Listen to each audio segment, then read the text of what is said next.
Hey garden friends, AJ here.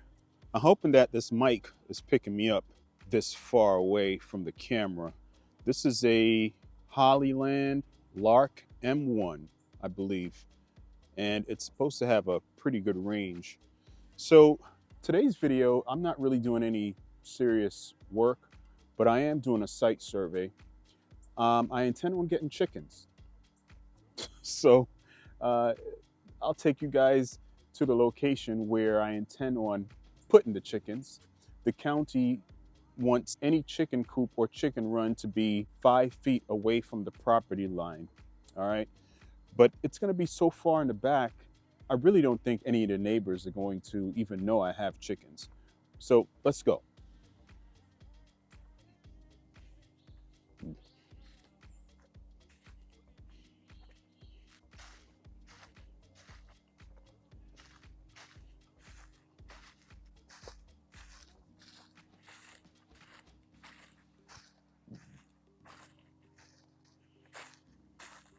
All right, guys. So hopefully you can hear me.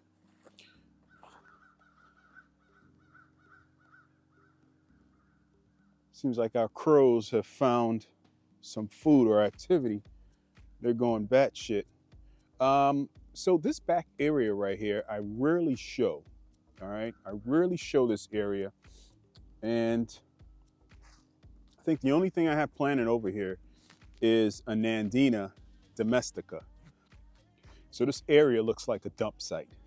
You know, everyone has, I believe everyone has on their property, you know, certain areas where they don't frequent as much, and or they may just pile stuff there because it's kind of out of sight and out of reach from the camera. But you know, I'm of that mindset where I want to claim every inch of my property. Because if I'm putting out that type of cash, and you know how property taxes are and everything, and you know, the economy, I'm singing my sob song right now. I'm on my soapbox. But yeah, the way things are right now, I believe we should maximize the use, the full use of everything we have. You know, gone are the days where you just have stuff just to have stuff, you know, and that's real talk. So every inch of this property is going to be used. So this back area right here, um, roughly, let me think, between each post on the fence is about 8 feet, right? So we'll use that as a measurement or a marker. Roughly 30 to 40 feet of distance between where I'm standing and the back of that fence. Um, this will be the front area of the chicken coop area. Okay, that's what we'll call this. It'll be called the chicken coop garden area. 32. So we got 32 feet and 24 feet. I think that's plenty room for the chicken area. All right. So I'm also doing this just so that I know once I review the tape, I'll know exactly what I'm working with here. All right, guys, so closer inspection, this is what we're dealing with back here as far as vegetation. I've got a lot of English ivy, as you can see.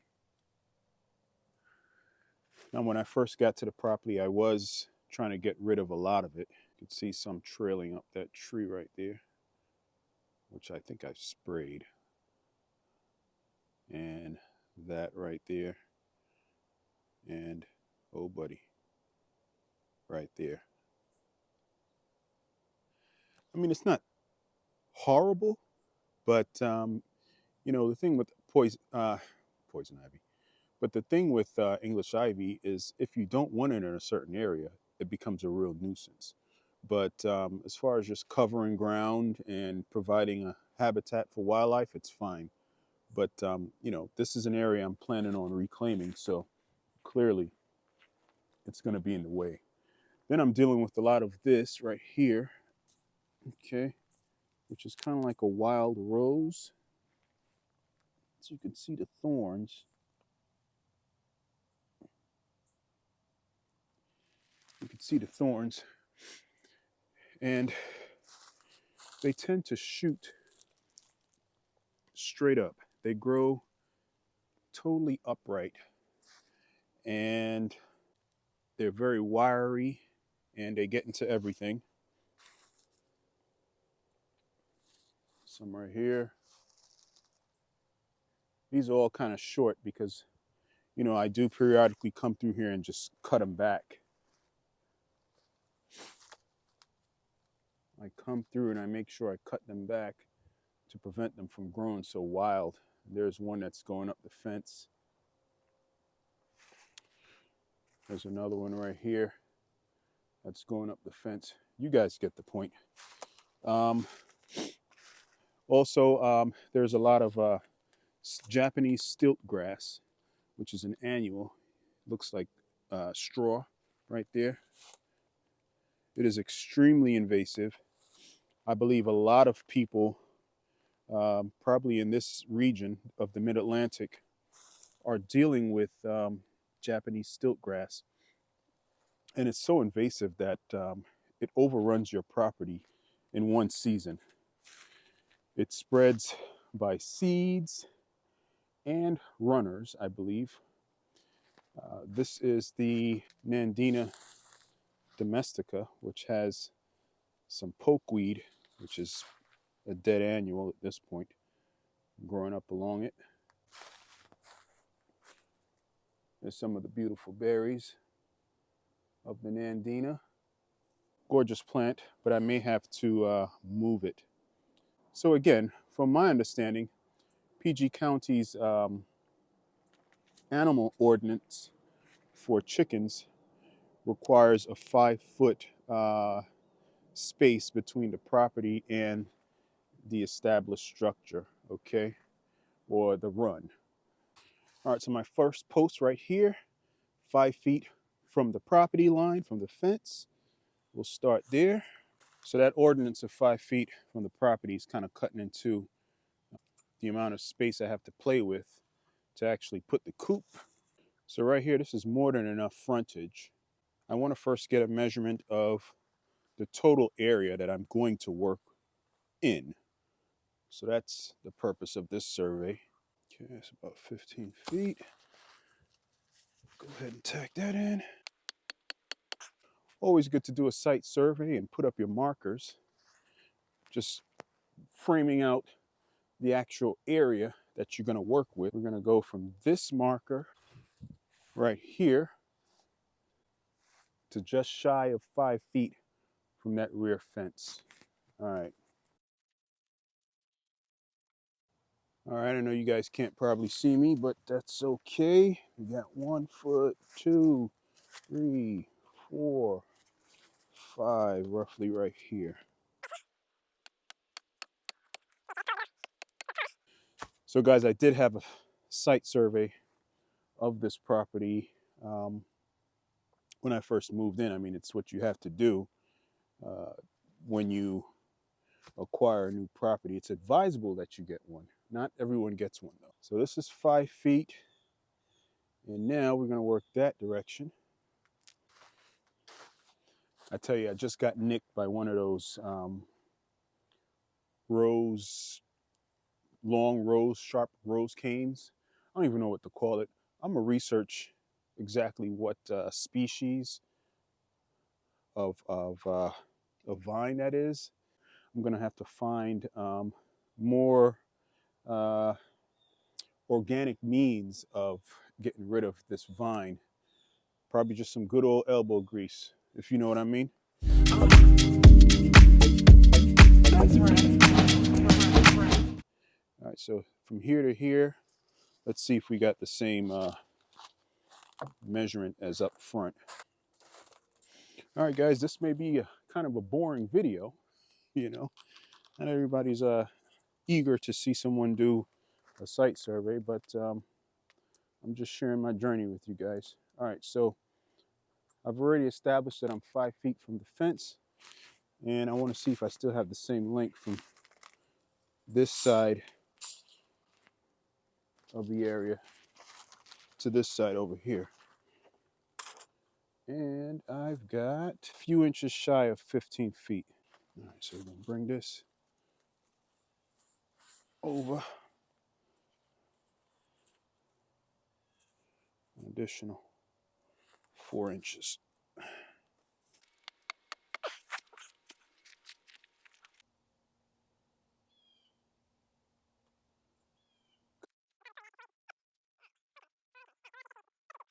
So we're roughly 15 feet. We've got this nice access way. And I understand that. Now it makes sense that you provide that, at least that 5 foot differential, or that 5 foot gap from the property line, because you may need to access behind the structure to do some type of maintenance, you know. Now, one of the vulnerabilities I'm noticing about the fence line is I have gaps. So I'm going to have to make sure that those gaps are all plugged. That way the chickens won't escape and predators won't enter from those gaps. I'm even thinking of going extra with barbed wire at the top. So what I'm gonna have are, I was thinking either 4x4 or 6x6 posts at each corner. So where I have the tape measure starting at that marker right there, I'm gonna have probably a 6x6 foot post that I don't think it can go over. I don't know what the restrictions or the um, covenants are. So I'll have to research that. If I can get a 12x6x6 post with 2 feet in the ground, that means I'll have 10 feet above ground. So I'll have, just to say, I'll have 4 10 feet posts, okay, erected every, well, from here to there is 15 feet. I still haven't measured from here to over there. So let me do that real quick. So I'm just starting to ramble. Just gonna go from here to over there without getting too snagged.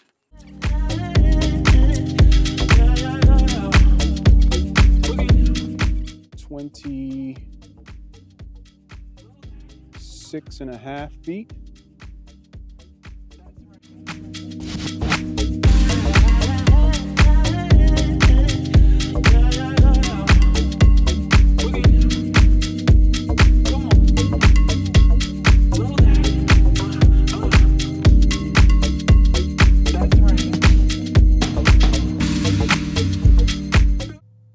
So as I'm doing all of this, I'm really hoping and praying that the county allows me to have these birds. I mean, I know it's a very controversial subject in the suburbs.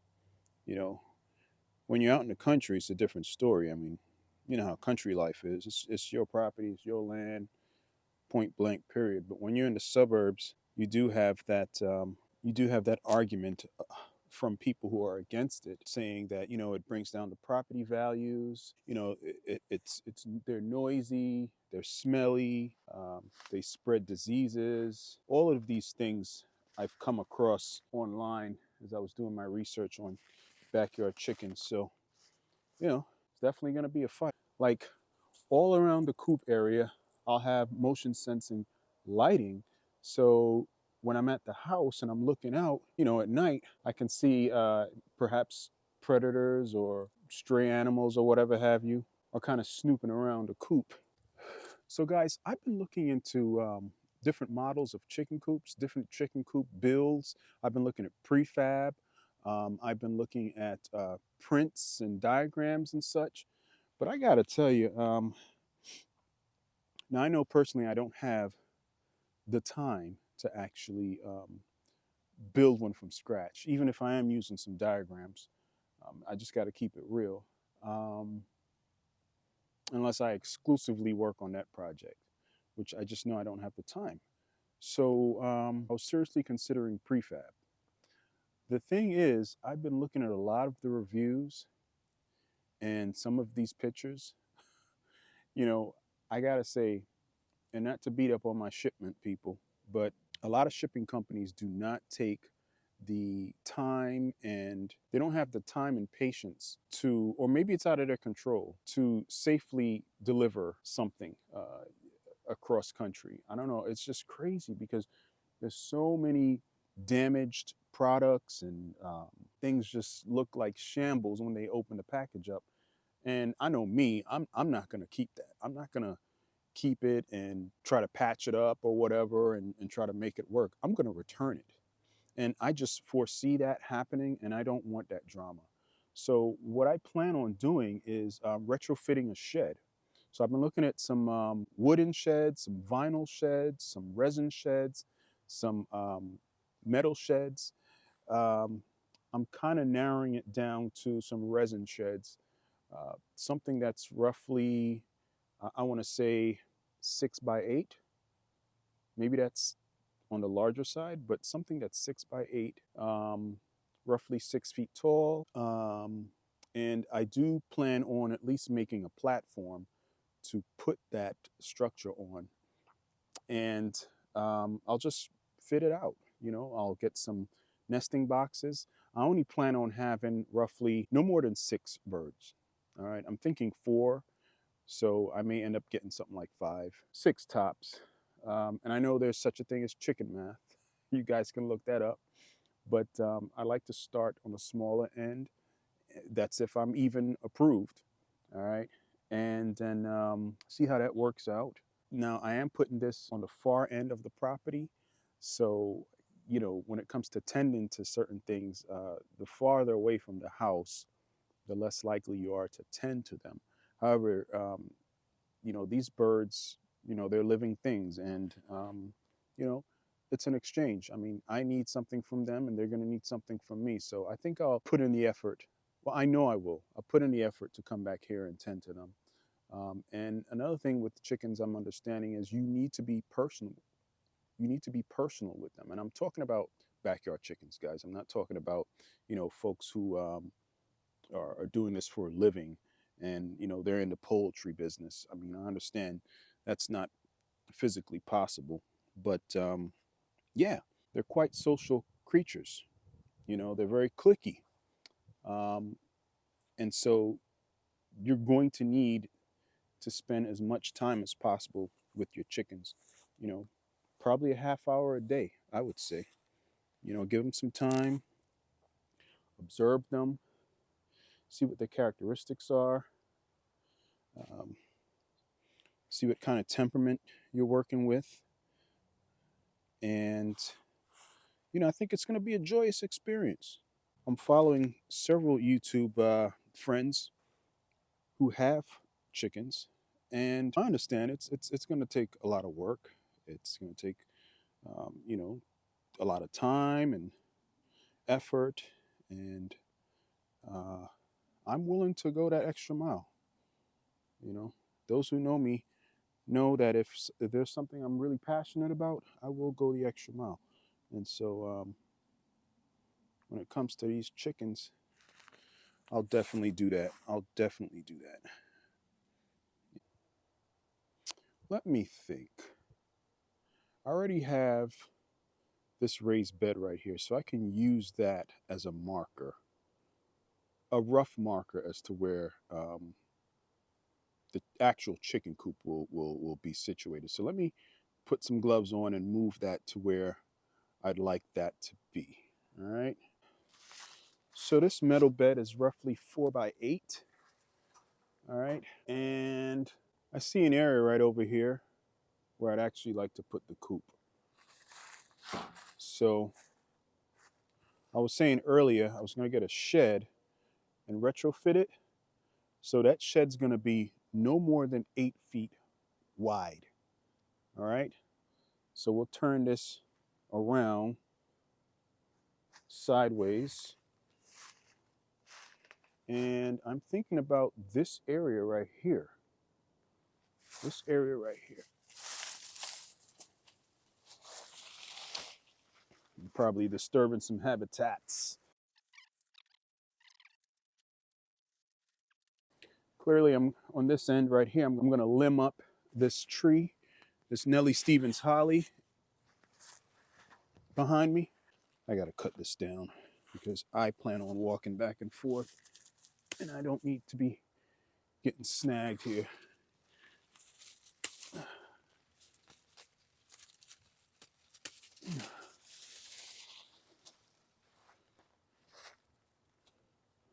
This is 8 feet wide.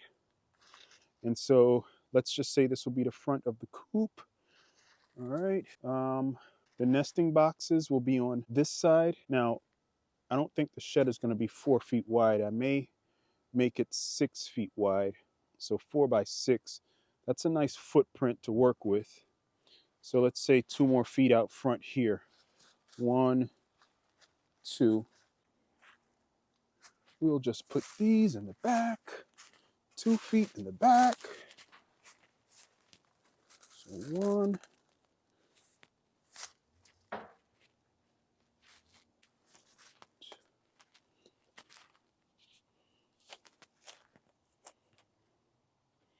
So that's 2 feet back. Okay.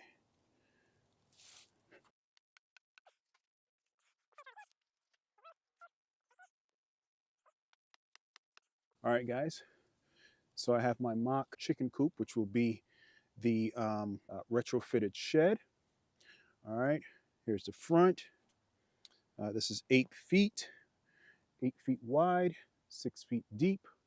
I think that's a sufficient amount of space for a coop.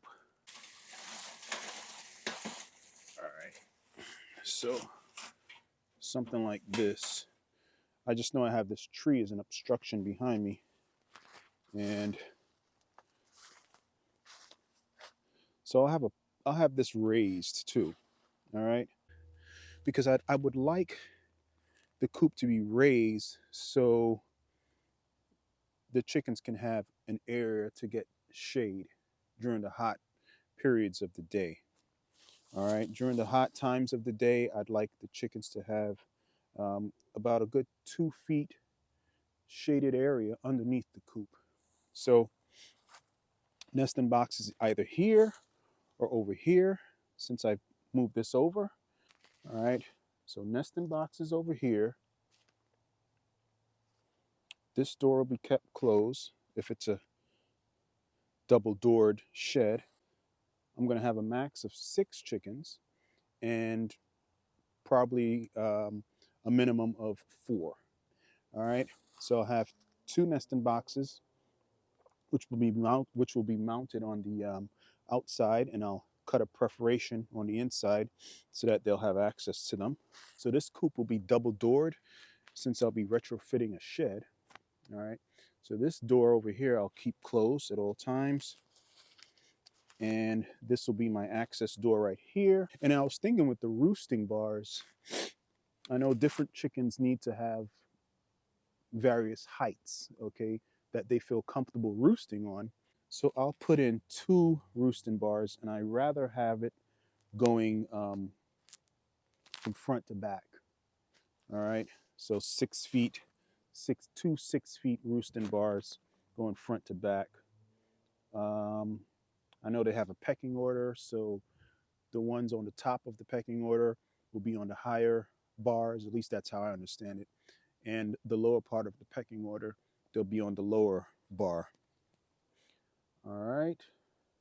Ventilation.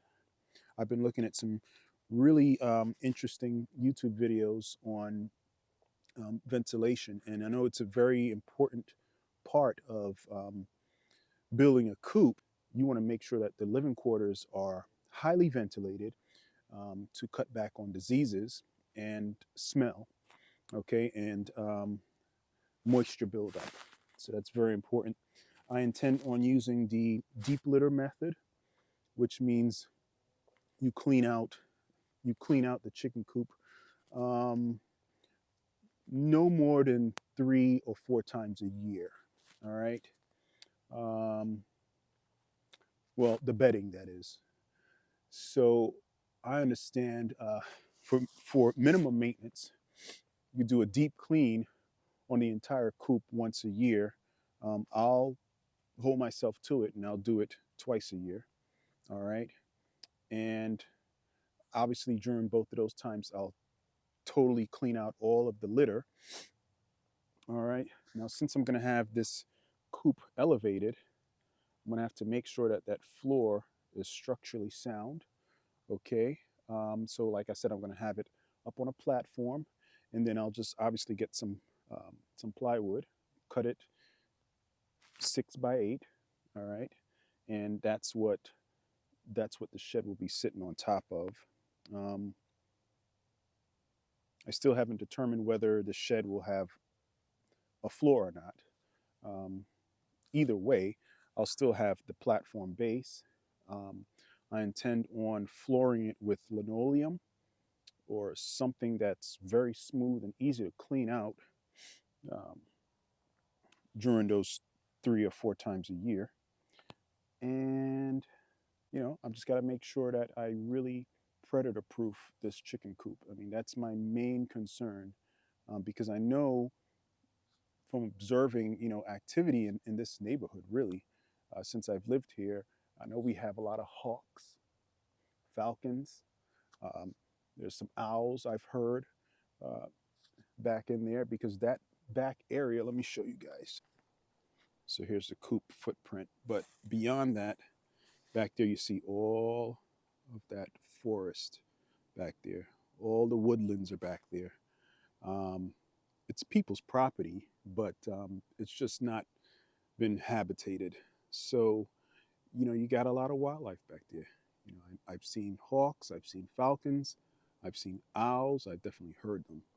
Um, a lot of birds of prey are back there. I'm sure fox are back there because I've seen them in the neighborhood. I've spotted some fox.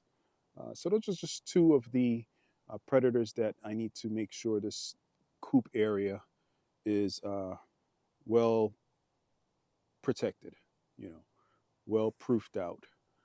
I've got this tree right here towards the back of the coop area. I'll have to take that into consideration. I can use it to my advantage. It seems to be relatively healthy. I'll have to probably get an arborist to come here and clear some of the limbs. And that's another thing you got to think about. I think that tree in the neighbor's property. All right, I think it's dead. I think it's dead, and I can tell. I see a hawk way up there. I can tell that it's dead or dying. There's a chunk right there that's ready to probably fall on the fence line. I'll have to bring that to his attention. Things like that overhead, I'm concerned about, in addition to the predators, uh, to provide a safe, as safe as possible, an area for these birds to live in. Um, I'll throw up on the screen what that is. I'll most likely leave it in the coop area. Um, but all of this other vegetation. Here's the magnolia stump. All right. I need to chop that up. But that can probably be a nice roosting bar in the coop enclosure, not necessarily inside the chicken coop itself, but in the area, I can probably make a nice roosting, um, maybe not a roosting, but a perching bar for them to just kind of hang out on.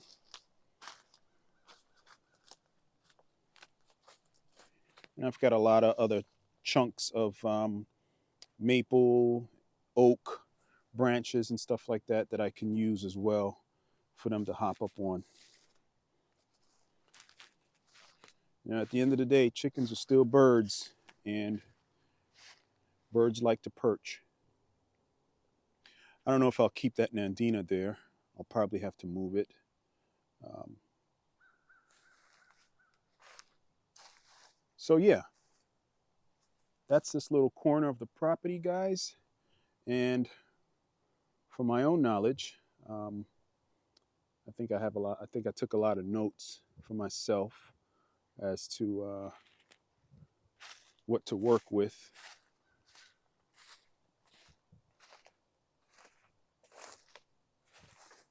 Okay, here's another tree. It's not going to be on the inside of this enclosure, but it's something to take notice of. So the outside, the 5-foot perimeter around this enclosure is great access to walk around, just to have access if I want to do maintenance on the fence for the coop enclosure or not. You know, I have that opportunity because I have that access back there. So just a deep cleanup, remove as many of these brambles as I can, reserve some of these branches. I'm gonna have to limb back this holly tree right here. All right. Hey, look, I got this really nice woodland garden right here across the way. So this is gonna be the enclosure, guys.